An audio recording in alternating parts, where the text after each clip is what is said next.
Emmanuel Macron, le président français, a rappelé que dans le cadre du plan de paix qui serait proposé par les Européens, eh bien ce plan de paix s'écrirait selon deux scénarios, avec le soutien ou pas des Américains. Ça paraît incroyable, mais Washington et Moscou sont sur la même ligne quant à leur volonté de laisser l'Europe très loin à l'écart. Donc, si tu n'es pas à la table de négociation, comment vas-tu proposer même ton accord de paix? Qui va la prendre en considération?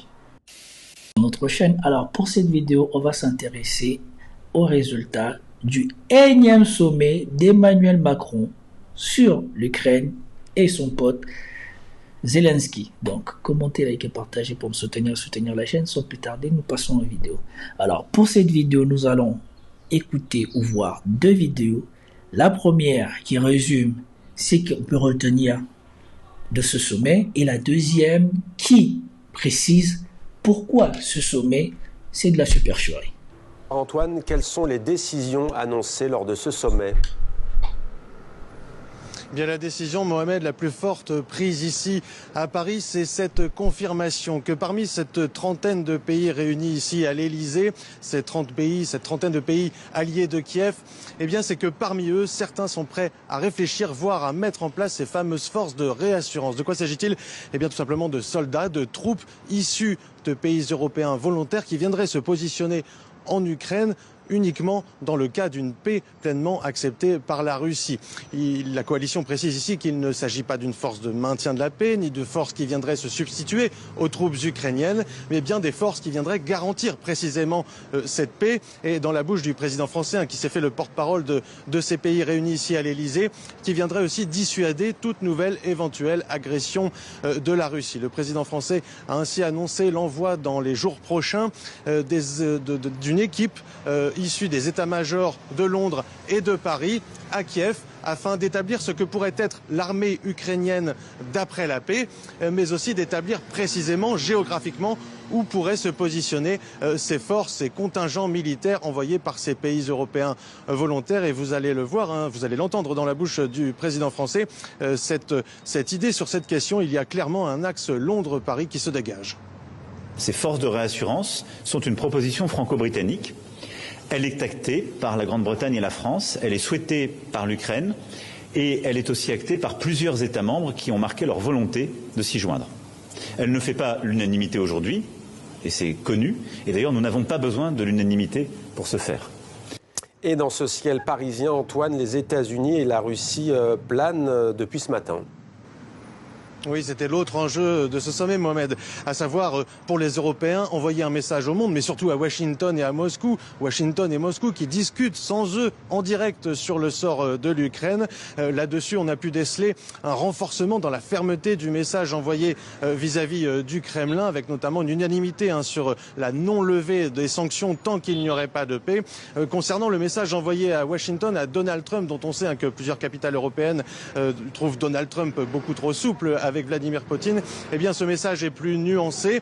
Emmanuel Macron, le président français, a rappelé qu'il avait eu Donald Trump avant le sommet, qu'il l'aura ce soir afin de lui faire part des décisions prises ici à Paris, même s'il a aussi précisé que dans le cadre du plan de paix qui serait proposé par les Européens, eh bien ce plan de paix s'écrirait selon deux scénarios, avec le soutien ou pas des Américains. Alors, voilà la première vidéo qui montre le résumé des résultats du sommet d'Emmanuel Macron et de la supercherie des 16 Européens, puisqu'on est en train de comprendre que tout ce qu'ils font, ils ne le font probablement pas pour l'Ukraine. Et que le but est absolument de déclencher le magot de 800 millions pour essayer de sauver ce qui reste de l'Europe qui est en train de sombrer. Oui. Donc en fait, on suit la stratégie qui a été établie par Monsieur Draghi, c'est-à-dire que pour relancer l'Union européenne, eh bien, on a besoin de mettre tout cet argent sur la table. Et donc on utilise cette crise pour faire accepter l'inacceptable, puisque c'est vrai, vous l'avez dit, d'un autre côté, côté de l'Ouest, on parle de paix, mais encore aujourd'hui à Bruxelles, on ne parle pas du tout de paix. Et ici, regardez cette chronique qui est très importante. L'Ukraine, l'Europe est hors jeu. Slimane Zeguidour nous a rejoint sur ce plateau. Bonjour Slimane. Bonjour. Les États-Unis et la Russie, on le voit, prennent les choses en main. Ça se fait sans doute au détriment de l'Ukraine, Slimane. De l'Ukraine, quand bien même pour la forme, une délégation ukrainienne avait déjà été invitée à Riyad, en Arabie Saoudite, où auparavant Zelensky était lui-même passé. Mais c'est sûr que les Ukrainiens n'ont pas les cartes, comme disait ironiquement Trump à Zelensky, n'ont pas les cartes pour s'imposer. Voilà, donc l'affaire aujourd'hui est prise en main directement par les Russes et par les Américains. Et s'ils ont choisi l'Arabie Saoudite, c'est aussi pour mettre les Européens aussi loin que possible du tapis vert. Oui, justement, l'Europe est hors jeu, elle n'a même pas un statut d'observateur. Comment l'expliquer? Qu'est-ce que ça veut dire? Oui, c'est cela aussi le nerf de cette histoire, c'est que les Saoudiens ne sont pas seulement des prestataires de services qui prêtent leurs locaux. Ils sont participants de bout en bout des négociations. C'est-à-dire que dans 50 ans, quand on fera cette histoire, on ira aux archives saoudiennes aussi. Pourquoi on a choisi Riyad? D'abord, Riyad est un allié des États-Unis depuis la guerre froide, mais il est devenu un allié très proche de la Russie après la fin de la guerre froide. Ça, c'est le premier point. Donc, c'est un allié de confiance pour les deux. Ensuite, les Américains et les Russes se sont entendus sur le fait que l'Europe n'est plus un acteur dans cette histoire. Pourquoi? C'est ainsi que la presse russe le résume. On veut se réunir avec les Américains pour la diplomatie, pour réhabiliter la diplomatie. Les Européens, eux, se réunissent pourquoi? Pour s'armer, se réarmer et pour la guerre. Donc, ce n'est pas le partenaire idéal pour venir nous rejoindre autour de la négociation. C'est cela le discours tenu par les deux grands. Ça paraît incroyable, mais Washington et Moscou sont sur la même ligne quant à leur volonté de laisser l'Europe très loin à l'écart.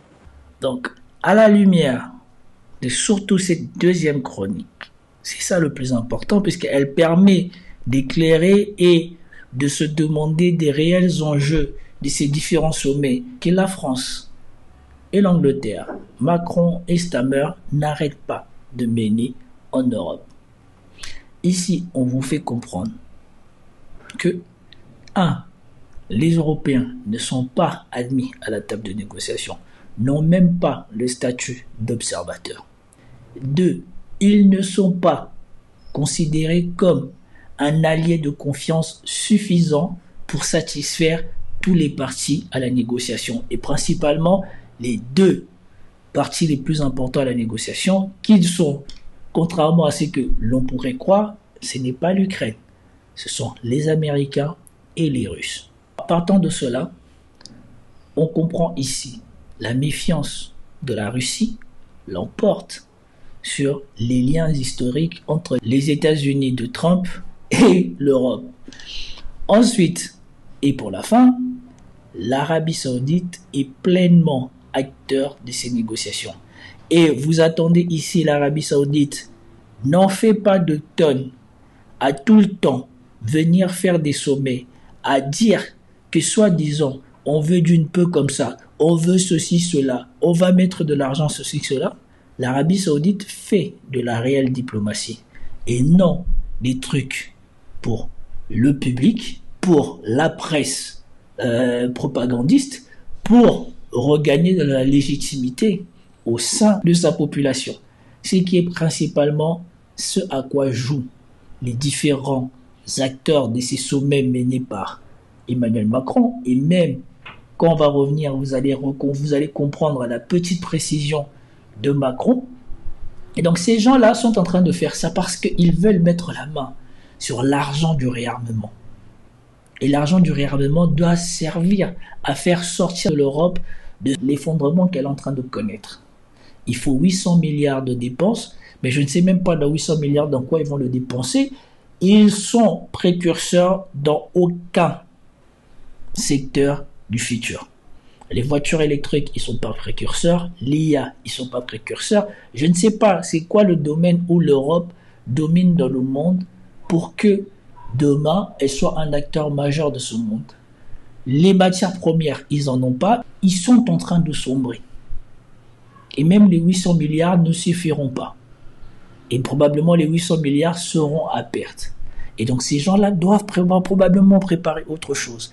Je le répète encore ici.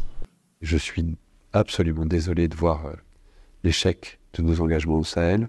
Et je pense que de toute façon, nous aurons à nous reposer la question. Parce que nous ne pouvons pas imaginer avoir à nos portes un continent entier qui est en train de s'enfoncer dans la destruction des appareils de gouvernement et des États, s'enfonce dans une forme de chaos, de guerre civile dans beaucoup de pays et de plus en plus de pays, dans des difficultés qui sont liées aux évolutions climatiques, qui sont encore plus dramatiques sur des populations vulnérables comme les populations africaines. En plus, un continent qui va connaître une explosion démographique comme aucun continent n'en a jamais connu. Et donc imaginez que ça se passe là, dans les 10-20 ans qui viennent, et que ça n'aura pas de conséquences sur l'Europe, parce que nous vivons dans une sorte de bulle protégée par je ne sais quoi d'ailleurs, c'est tout simplement inconscient. Et donc je pense que cet intérêt commun-là devrait un jour faire que l'Europe se décidera à agir comme une entité politique qui ira défendre elle-même ses intérêts, y compris par le moyen de l'engagement de ses armées. Le retrait du Sahel fut difficile à accepter pour tous ceux qui y ont été engagés. Je suis le premier à avoir beaucoup de mal à avaler ça. C'est un échec français et européen et africain. Et donc maintenant, revenons à cette première vidéo qui parlait de résultats de ce énième sommet de Paris sur l'Ukraine, organisé par Macron. Antoine, quelles sont les décisions annoncées lors de ce sommet ? Bien, la décision, Mohamed, la plus forte prise ici à Paris, c'est cette confirmation que parmi cette trentaine de pays réunis ici à l'Elysée, cette trentaine de pays alliés de Kiev, eh bien, c'est que parmi eux, certains sont prêts à réfléchir, voire à mettre en place ces fameuses forces de réassurance. De quoi s'agit-il ? Eh bien, tout simplement de soldats, de troupes issues de pays européens volontaires qui viendraient se positionner en Ukraine uniquement dans le cas d'une paix pleinement acceptée par la Russie. Là, à la fin, normalement, ça suffit pour vous montrer toute la supercherie, l'inutilité de tout ce qui a été fait. Souvenez-vous, si je retrouve, je vous remettrai la séquence.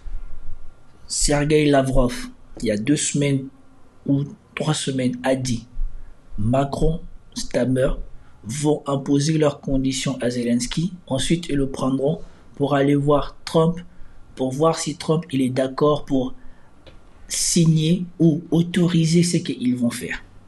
Et ensuite, ça sera présenté à Poutine. Ils se vantent maintenant, Starmer et Macron, qu'ils vont concocter quelque chose sur le papier. Ils expliqueront à Zelensky qu'il doit l'accepter, puis iront voir Trump pour qu'il l'approuve, et tout cela sera ensuite présenté à Poutine. Donc, le boss de la fin, les 2 boss de la fin, c'est Trump et Poutine. Ils sont en train de faire du cinéma. Et, souvenez-vous encore, Sergueï Lavrov, on ne peut pas, ça je vous l'ai mis dans la séquence de la vidéo d'hier, on ne peut pas accepter aucun troupe, peu importe son uniforme, son écusson, quoi que ce soit, sur le territoire ukrainien, et particulièrement en face de nous, à part si ce pays-là accepte de rentrer en conflit avec nous. Nous considérons la présence de ces troupes sur le territoire ukrainien exactement comme nous considérions la présence potentielle de l'OTAN en Ukraine. Parce que, quels que soient les drapeaux sous lesquels cette opération est menée, que ce soit celui de l'Union européenne, les drapeaux nationaux des pays fournisseurs de contingents, ou les écussons sur les manches des uniformes, il s'agira toujours de troupes de l'OTAN. Bien que, à mon avis, les Irlandais aient même exprimé leur volonté d'envoyer leurs contingents, comme s'ils n'étaient pas membres de l'Alliance nord-atlantique. Le Canada, bien sûr, ne pouvait pas manquer à l'appel. L'Australie aussi. Une compagnie intéressante se forme. Nous ne resterons certainement pas passifs face à ce genre d'action. Cela signifiera, je tiens à le répéter, non pas une implication hybride supposée, mais une implication directe, officielle et non dissimulée des pays de l'OTAN dans la guerre contre la Fédération de Russie. Cela ne peut pas être toléré. Et ici, vous attendez bien. Ils veulent inventer un néologisme, une force de réassurance. Mais réassurance de quoi? La condition sine qua non de tout ça, c'est la paix. Et la paix ne se fera pas aux conditions des Ukrainiens, puisque les Américains n'ont même pas de conditions. Les Américains, ce qu'ils veulent, c'est que les Ukrainiens concèdent ce qu'il faut à Vladimir Poutine pour qu'eux, ils puissent récupérer leur argent. Donc tout ça, c'est du lèse-brouf. Mais comme c'est pas permis, et on sait que l'une des conditions de la paix, c'est déjà d'arrêter de réarmer l'Ukraine, c'est qu'ils ne font pas.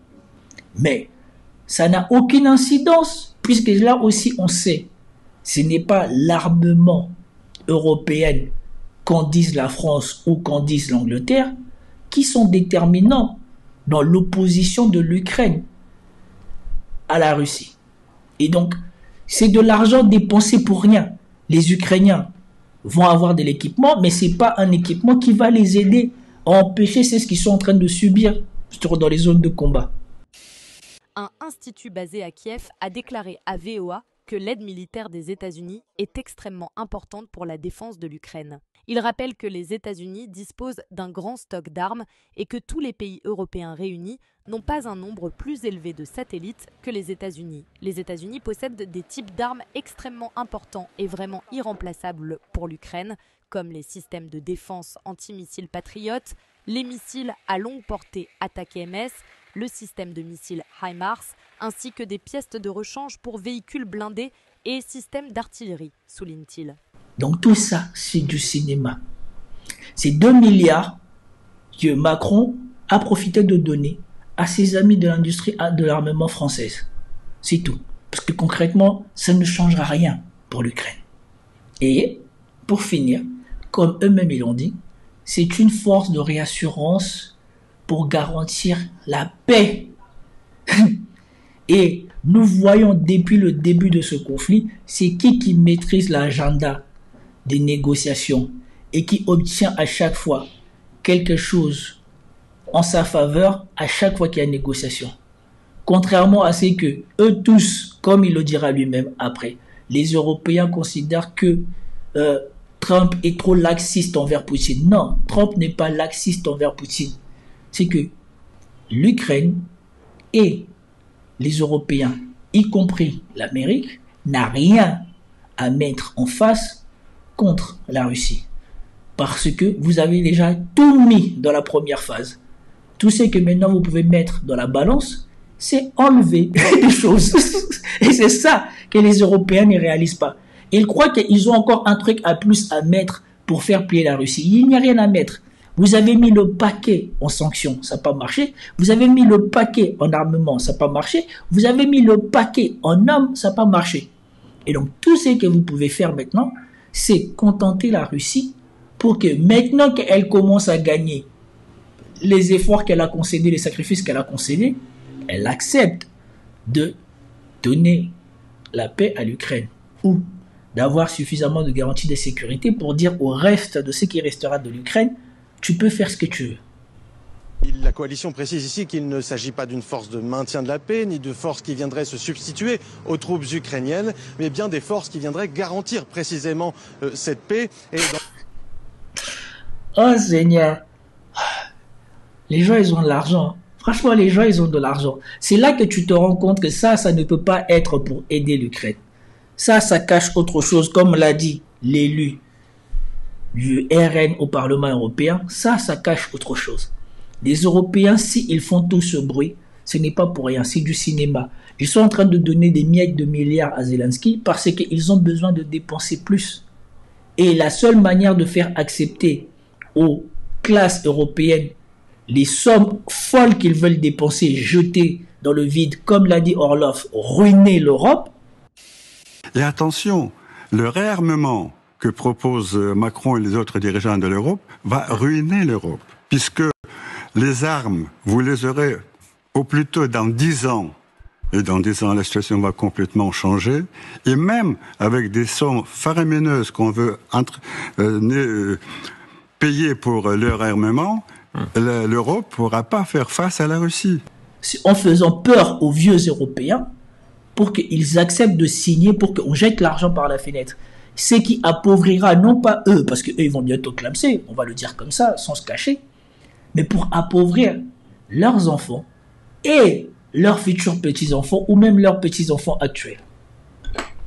Dans la bouche du président français, qui s'est fait le porte-parole de ces pays réunis ici à l'Elysée, qui viendrait aussi dissuader toute nouvelle éventuelle agression de la Russie. Le président français a ainsi annoncé l'envoi dans les jours prochains d'une équipe issue des états-majors de Londres et de Paris à Kiev, afin d'établir ce que pourrait être l'armée ukrainienne d'après la paix, mais aussi d'établir précisément, géographiquement, où pourraient se positionner ces forces, ces contingents militaires envoyés par ces pays européens volontaires. Et vous allez le voir, vous allez l'entendre dans la bouche du président français.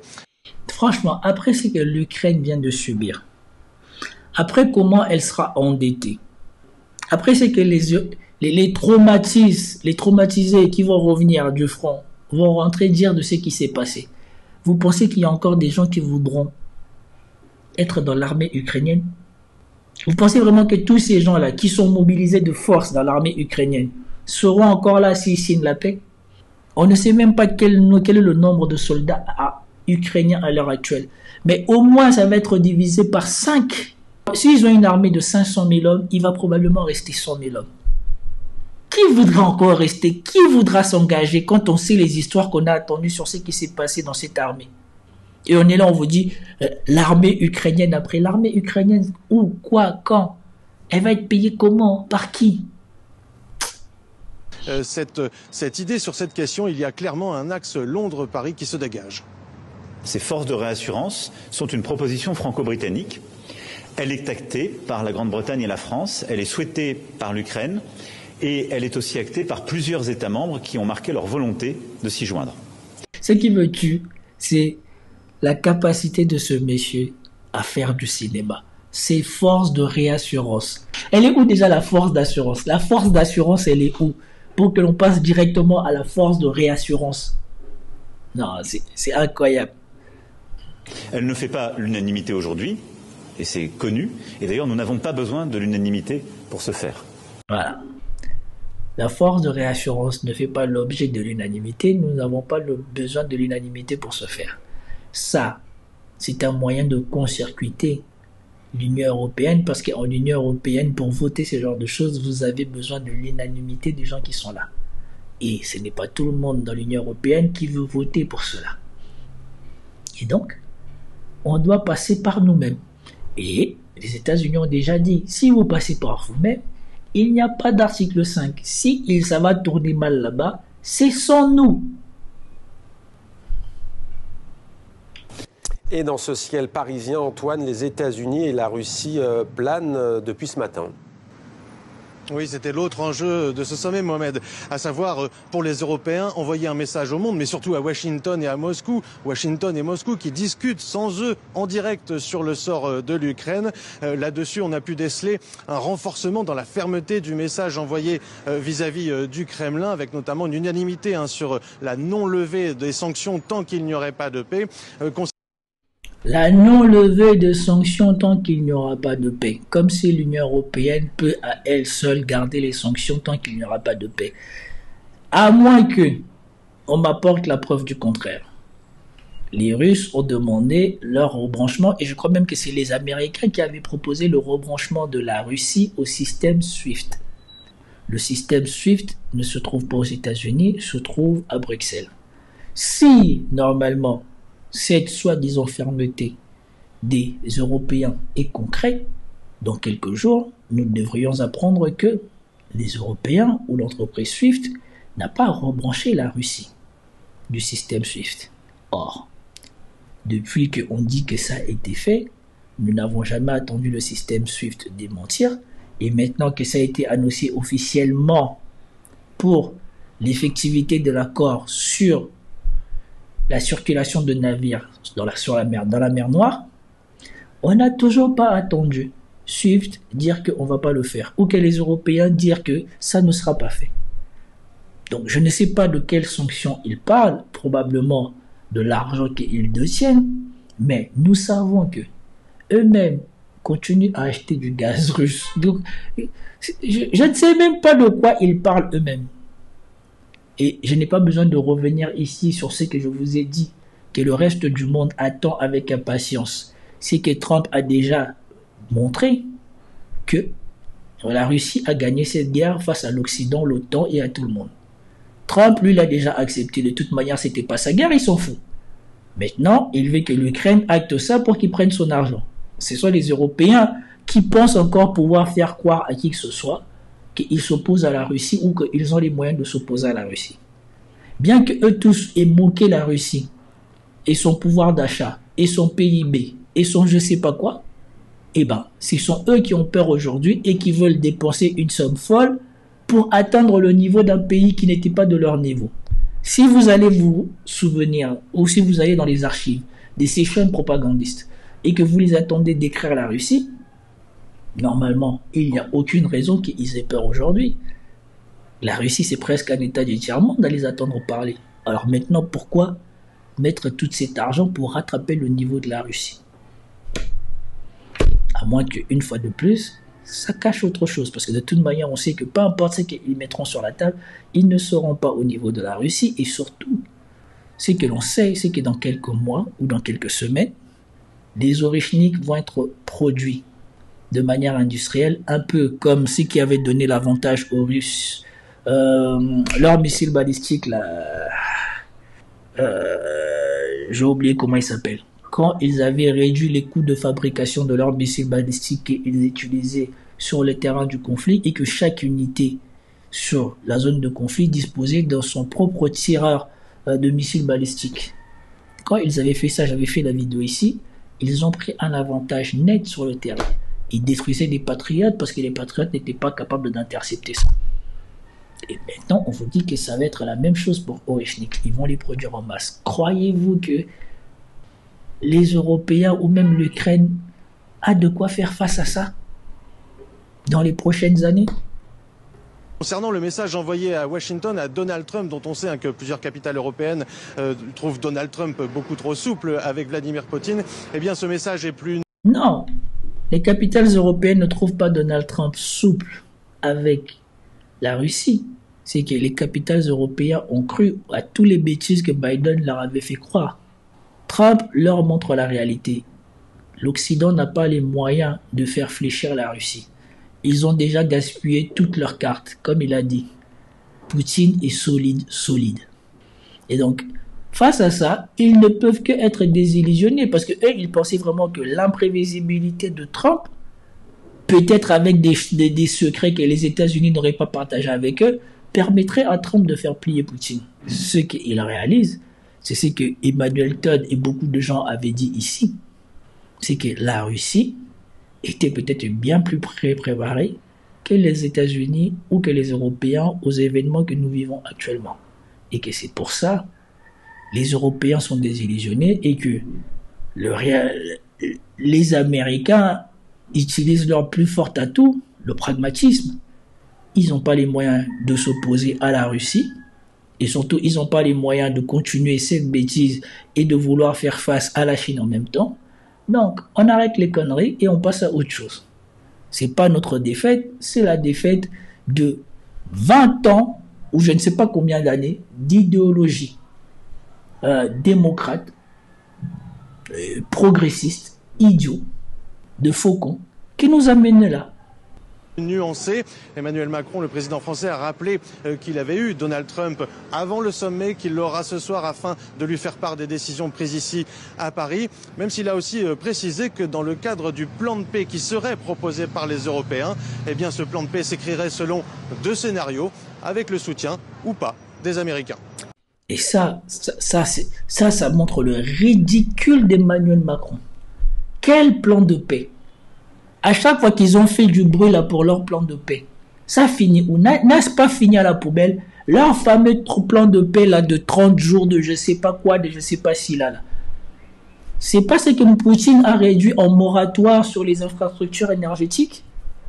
Et n'est-ce pas la deuxième négociation entre les Américains et les Russes sous autorisation de l'Ukraine qui a accouché d'un ordre du jour fixé par la Russie?